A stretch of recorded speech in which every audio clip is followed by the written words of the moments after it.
প্রিয় সাংবাদিক ভাই ও বোনেরা, খুব অল্প সময়ে দিনরাত চেষ্টা করে আমরা যেমনভাবে চেষ্টা করেছি, আপনারাও আপনাদের জায়গা থেকে দিনরাত চেষ্টা করে এই নির্বাচন আয়োজন করার সর্বোচ্চ প্রচেষ্টা করেছেন। এজন্য আপনাদের কাছে আবারও আমরা কৃতজ্ঞতা জ্ঞাপন করছি। ডাকসু নির্বাচন পরবর্তী সময়ে আপনারা বিভিন্নভাবে আমাদের অবস্থান সম্পর্কে জানতে চেয়েছেন, আমাদেরকে বিভিন্নভাবে আপনারা মেসেজ পাঠিয়েছেন। আমরা আপনাদেরকে বলেছিলাম যে আমরা একটা প্রক্রিয়ার মধ্য দিয়ে যাচ্ছি, খুব দ্রুতই নির্বাচন সম্পর্কে আমরা আমাদের আনুষ্ঠানিক অবস্থান আপনাদেরকে জানাবো। তো নির্বাচন শেষ হয়েছে, প্রায় 2 সপ্তাহ হতে চলল। আমরা আমাদের জায়গা থেকে যে অভিযোগগুলো এসেছে, যেগুলোর প্রমাণ আমরা পেয়েছি, সেগুলোর সম্পর্কে ঢাকা বিশ্ববিদ্যালয় নির্বাচন কমিশন এবং ঢাকা বিশ্ববিদ্যালয় প্রশাসনের কাছে আমরা লিখিত আবেদন জানিয়েছি। লিখিত আবেদন জানানোর পরে আমরা দেখতে পাচ্ছি যে সেখানে কালক্ষেপণ হচ্ছে, আমাদেরকে অ্যাভয়েড করে চলার একটা চেষ্টা তারা করে যাচ্ছে। যারই ফলশ্রুতিতে নিয়মের মধ্য দিয়ে একটি সময় পার করার পরে যে অভিযোগগুলো তাদেরকে জানিয়েছি, সেই অভিযোগগুলো আপনাদেরকে জানানোর প্রয়োজন বোধ করছি। যারই ফলশ্রুতিতে আজকে আমরা এই সংবাদ সম্মেলনের আহ্বান করেছি এবং আমি ডাকসু হল সংসদ নির্বাচন 2025-এ নির্বাচনকালীন অনিয়ম ও অসঙ্গতির বিষয়ে আমাদের অবস্থান স্পষ্ট করছি। 1, ভোটারকে নির্দিষ্ট প্যানেলের পক্ষে ভোট দেয়া ব্যালট পেপার সরবরাহ এবং ভোটার উপস্থিত হবার আগেই ভোটার তালিকায় উপস্থিতির স্বাক্ষর দিয়ে দেয়া সহ নানাবিধ জালিয়াতির সংবাদ নির্বাচন চলাকালীন সময়ে গণমাধ্যমে প্রকাশিত হয়েছে। বিভিন্ন কেন্দ্রে ভোটার উপস্থিতি ও ভোট প্রদানের হার অসামঞ্জস্যতা পরিলক্ষিত হওয়ায় বাংলাদেশ জাতীয়তাবাদী ছাত্রদল সমর্থিত প্যানেলের প্রার্থীরা সহ অধিকাংশ প্যানেল এবং একাধিক স্বতন্ত্র প্রার্থী ইতিমধ্যেই ভোটার উপস্থিতির তালিকা এবং ভোট কেন্দ্রের সিসিটিভি ফুটেজ চেয়ে ঢাকা বিশ্ববিদ্যালয় প্রশাসন বরাবর আবেদন করেছেন, কিন্তু ঢাবি প্রশাসন সে বিষয়ে বারবার আশ্বাস দিলেও কার্যকর কোনো পদক্ষেপ গ্রহণ না করে কালক্ষেপণ করে চলেছেন। 2, 2019 সালের সর্বশেষ ডাকসু হল সংসদ নির্বাচনে ব্যালট পেপারে ক্রমিক নং না থাকায় ছাত্রলীগ নীরবে ভোট কারচুপির সুযোগ তৈরি করতে পেরেছিল, কিন্তু দুঃখজনকভাবে এবারের নির্বাচনে ব্যবহৃত ব্যালট পেপারেও কোনো ক্রমিক নম্বর ছিল না। এছাড়াও ছাপানো ব্যালট পেপারের সংখ্যা, ভোট কেন্দ্রে সরবরাহকৃত, ব্যবহৃত এবং বাতিল হওয়া ব্যালট পেপারের সংখ্যা এবং ভোট গ্রহণ শেষে ফেরতকৃত ব্যালট পেপারের সংখ্যা এখনো পর্যন্ত কোথাও প্রকাশ করা হয়নি। এমনকি বারবার জানতে চাওয়ার পরেও এ সংক্রান্ত তথ্যাদি কেন্দ্রে দায়িত্বরত পুলিং এজেন্টদেরকে জানানো হয়নি। ফলাফল প্রকাশের পর উল্লেখিত অভিযোগগুলো নিয়মানুসারে চিফ রিটার্নিং অফিসার বরাবর দায়ের করতে গেলে তিনি এসব বিষয়ে ঢাবি প্রশাসনের সাথে যোগাযোগের পরামর্শ দেন। পরবর্তীতে ব্যালট পেপার সংক্রান্ত ইস্যুতে একাধিক প্রার্থী ও পুলিং এজেন্ট কর্তৃক যথাযথ প্রক্রিয়া অনুসারে অভিযোগ দায়ের করার পরও ঢাবি প্রশাসন তদন্তের মাধ্যমে প্রয়োজনীয় ব্যবস্থা গ্রহণ না করে নানা অজুহাতে কালক্ষেপণ করে চলেছেন। প্রিয় সাংবাদিক বন্ধুগণ, আমরা তাদেরকে যথেষ্ট সময় দিয়েছি, আমরা তাদের কাছ থেকে সময় নিয়েছি। এর প্রক্রিয়ার মধ্য দিয়ে কিন্তু সময় নিয়েই আপনাদের সামনে উপস্থিত হয়েছি। এই নির্বাচনের দিন থেকে শুরু করে পরবর্তী সময়ে যেই ধরনের অসামঞ্জস্যতা আমরা দেখেছি, আমরা ইচ্ছা করলেই রাজনৈতিক যে সংস্কৃতি বাংলাদেশের ছিল, বিভিন্ন কারচুপি হওয়া এবং নেগেটিভ রেজাল্ট আসার পরে বিভিন্ন আন্দোলন করে, আপনারা আমাদেরকে জিজ্ঞাসা করেছিলেন যে আমরা কোনো আন্দোলনে যাব কিনা, কোনো প্রকার মিছিল মিটিং কিংবা অবরোধে যাব কিনা। আমরা বলেছি আমরা প্রক্রিয়া অনুসরণ করে আমরা সামনে এগুচ্ছি, অতি দ্রুতই আপনারা আমাদের অবস্থান সম্পর্কে জানতে পারবেন। সুতরাং আমরা কিন্তু পূর্বের রাজনৈতিক সংস্কৃতি থেকে বেরিয়ে এসে ধৈর্যের পরিচয় দিয়েছি এবং একটি প্রক্রিয়া অনুসরণ করে বিশ্ববিদ্যালয় প্রশাসনের সাথে এবং আপনাদের সম্মুখে আজকে আসা সম্পূর্ণ প্রক্রিয়া অনুসরণ করে আমরা এখানে এসেছি। এজন্য বাংলাদেশ জাতীয়তাবাদী ছাত্র দলকে আমি ধন্যবাদ জানাতে চাই যে তারা ধৈর্য ধারণ করেছে এবং পূর্বের যে রাজনৈতিক সংস্কৃতি সেটা থেকে বেরিয়ে এসে নতুন বাংলাদেশের নতুন রাজনৈতিক সংস্কৃতি প্রচলনে তারা গুরুত্বপূর্ণ ভূমিকা রেখেছে। 3, নির্বাচনে ব্যবহৃত ব্যালট পেপার কোন প্রেস থেকে ছাপানো হয়েছে সে বিষয়ে কোনো তথ্য প্রকাশ করা হয়নি। অনিরাপদ ছাপাখানা থেকে ফাঁস হওয়া নকল ব্যালটের মাধ্যমে ভোট কারচুপির অভিযোগ ইতিমধ্যেই এসেছে। উল্লেখ্য যে 7 সেপ্টেম্বর 2025 তারিখে নীলক্ষেতের গাউসুল আজম মার্কেটের একটি ছাপাখানায় ডাকসু হল সংসদ নির্বাচনের বিপুল সংখ্যক ব্যালট পেপার অরক্ষিত অবস্থায় পাওয়া যায়, যেখানে ঢাবি প্রশাসনের কোনো নজরদারি ছিল না বলে নিশ্চিত হওয়া গেছে। প্রিয় সাংবাদিক বন্ধুগণ, ব্যালট এই নির্বাচনের প্রধানতম গুরুত্বপূর্ণ জিনিস। সে জিনিস অনিরাপদ অবস্থায় 7 তারিখ রাতে সেখানে পড়ে থাকবে। আশা করি সেটা আপনারাও মেনে নেওয়ার মতো পরিস্থিতিতে নেই। এবং আমরা সে অভিযোগ নির্বাচনের দিন পেয়েছি এবং যিনি সেদিন তিনিও নির্বাচন করেছিলেন, যিনি সেখানে ছিলেন, তার বুকমার্ক আনতে গিয়ে সারেজমিনে সেখানে যিনি উপস্থিত ছিলেন এবং যিনি সে ছবি তুলেছিলেন, ব্যালট পেপারের ছবি তুলেছিলেন, তিনিও আজকে সংবাদ সম্মেলন আমাদের সামনে উপস্থিত আছেন। প্রিয় বন্ধুগণ, আমরা নির্বাচনের দিন যখন ছবি পেয়েছি আমরা বিশ্বাস করতে চাইনি।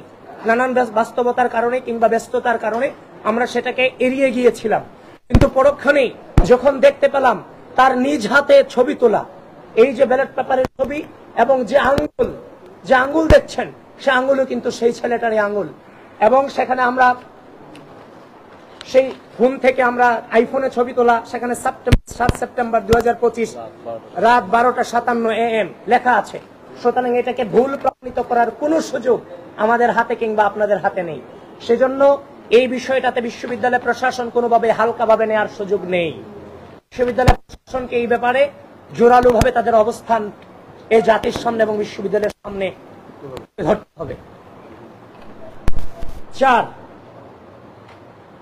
ডাকসু নির্বাচন অনুষ্ঠিত হবার 4 দিন পর তথা 13 সেপ্টেম্বর 2025 শনিবার ঢাকা বিশ্ববিদ্যালয় প্রশাসন কর্তৃক প্রকাশিত বিজ্ঞপ্তি অনুসারে ভোট গণনা মেশিন এবং সফটওয়্যারের নির্ভুলতা ও বিশ্বাসযোগ্যতা যাচাইয়ের সময় নির্দিষ্ট কয়েকজন শিক্ষক ও টেকনিশিয়ান উপস্থিত থাকলেও ভোটার ও প্রার্থীদেরকে এই বিষয়ে মোটেও অবহিত করা হয়নি। ভোট গণনার বিষয়ে ইতিমধ্যেই নানান অভিযোগ বিতর্ক সামনে এসেছে, কিন্তু একটি কার্যকর গণনা প্রক্রিয়া নিশ্চিত করা গেলে এই ধরনের বিতর্ক তৈরি হতো না। 5, প্রত্যেক প্রার্থীর কাছ থেকে প্রতিটি কেন্দ্র থেকে একজন করে পুলিং এজেন্ট নেওয়ার বিজ্ঞপ্তি প্রকাশ করলেও ভোটের আগের রাতে পুলিং এজেন্টদের তালিকা প্রকাশ করা হয়, যেখানে প্রার্থীদের প্রস্তাবিত বিভিন্ন কেন্দ্রের পুলিং এজেন্টদের বাদ দেওয়া হয়। কোন প্রক্রিয়ার মাধ্যমে পুলিং এজেন্টদেরকে বাছাই করা হয়েছে তা প্রকাশ করা হয়নি। 6, ভোট গ্রহণের আগে পুলিং এজেন্টদেরকে আইডি কার্ড সরবরাহ করার কথা থাকলেও তা যথাসময়ে সরবরাহ করা হয়নি, যার কারণে অনেক পুলিং এজেন্ট যথাসময়ে ভোট কেন্দ্রের সম্মুখে উপস্থিত হয়েও ভোট কেন্দ্রে প্রবেশ করতে পারেনি এবং অনেক ভোট কেন্দ্রে পুলিং এজেন্টের অনুপস্থিতিতে পক্ষপাত দুষ্ট অবস্থায় ভোট গ্রহণ শুরু হয়। 7, একটি নির্দিষ্ট প্যানেল বাদে সকল প্রার্থী ও প্যানেলকে জানানো হয়েছিল যে 8টি ভোট কেন্দ্রে ভোট গ্রহণ হবে, কিন্তু ভোট গ্রহণের দিন দেখা যায় যে 8টি ভোটিং এরিয়ায় মোট 18টি ভোট কেন্দ্রে ভোট গ্রহণ করা হচ্ছে, যে কারণে ওই নির্দিষ্ট প্যানেল ব্যতীত আর কোন প্রার্থী বা প্যানেল 18টি কেন্দ্র অনুসারে পুলিং এজেন্ট নিয়োগ করতে পারেনি।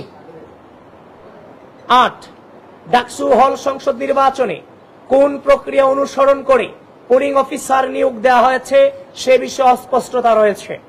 চিফ রিটার্নিং অফিসার কর্তৃক পুলিং অফিসার নিয়োগ করার কথা থাকলেও তাদেরকে ঢাকা বিশ্ববিদ্যালয় প্রশাসন হয়েছে বলে তিনি জানিয়েছেন। সম্পর্কে ন্যূনতম ধারণা না থাকায় অধিকাংশ পুলিং অফিসার নির্বাচনী আচরণবিধি সাংবাদিকদেরকে ভুল তথ্য দিয়ে প্রার্থীদের আচরণবিধি লঙ্ঘনের প্রভাবিত করেছেন, যার ভুক্তভোগী আমি নিজে, সেটা আপনারা অবশ্যই জানেন।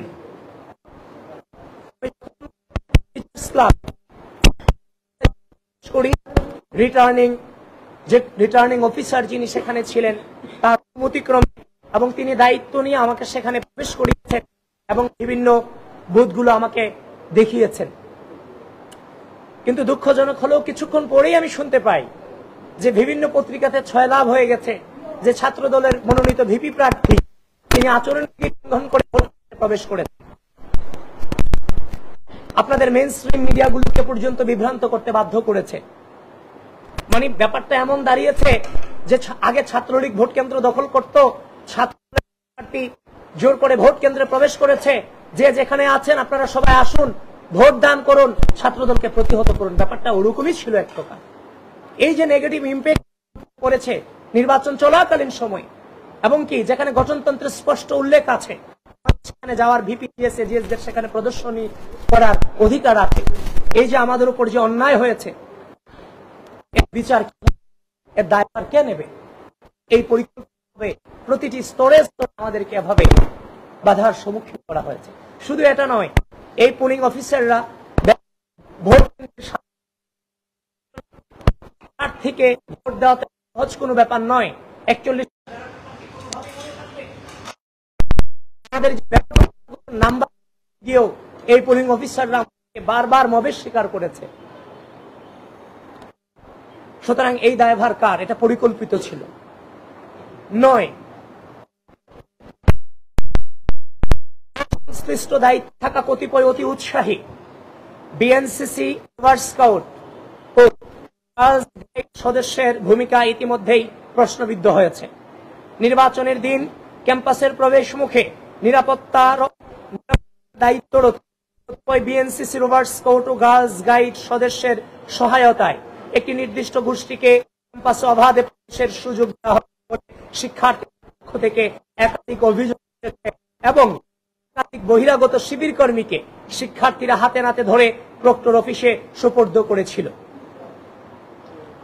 10 ভোট গণনার সময়ে পুলিং এজেন্টদেরকে কার্যত নিষ্ক্রিয় ভূমিকা পালন করতে বাধ্য করা হয়েছে। ভোট গণনা প্রক্রিয়ার সাথে পুলিং এজেন্টদেরকে যথাযথভাবে যুক্ত না করায় এবং প্রক্রিয়ায় ত্রুটি থাকার প্রতিবাদে বাংলাদেশ জাতীয়তাবাদী ছাত্রদল সমর্থিত প্যানেলের সকল পুলিং এজেন্ট সহ অধিকাংশ প্রার্থীর পুলিং এজেন্ট রেজাল্ট শিটে স্বাক্ষর না করেই ভোট কেন্দ্র ত্যাগ করেছেন। 11 ডাকসু ও হল সংসদ নির্বাচনে অস্বচ্ছ ব্যালট বাক্স ব্যবহার করার কারণে বিভিন্ন অভিযোগ ও বিতর্ক তৈরি হয়েছে। তাছাড়া অধিকাংশ বুথে নির্বাচনের দিন বেলা 11টার পর থেকে বেলা 11:30টার পর থেকে মার্কার পেন না থাকায় ভোটারদেরকে বল পেন দিয়ে ব্যালট পেপারে ক্রস চিহ্ন দিতে হয়েছে।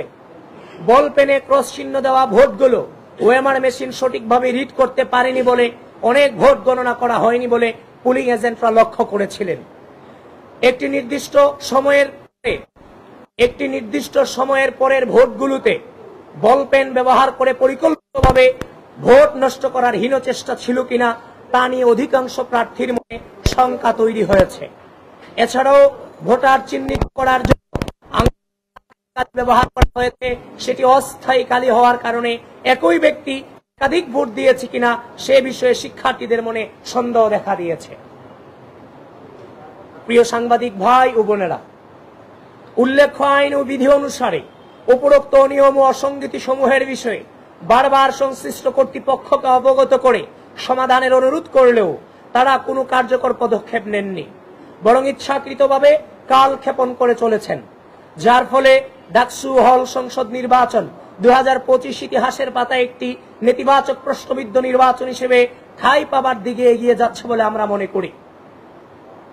গণতান্ত্রিক মূল্যবোধের ধারক বাহক যে সংগঠনের সকল পর্যায়ের নেতাকর্মীদের সুদীর্ঘ সংগ্রাম ও সর্বোচ্চ আত্মত্যাগের উপর ভিত্তি করেই বাংলাদেশ গণতান্ত্রিক পুনরুজ্জাগরণের দিকে এগিয়ে যাচ্ছে,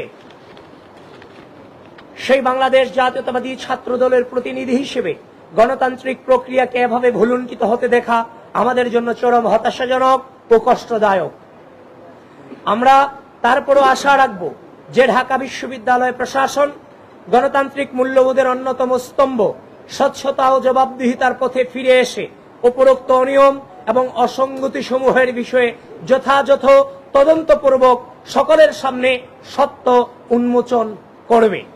প্রিয় সাংবাদিক ভাই ও বোনেরা, আপনারা কষ্ট করে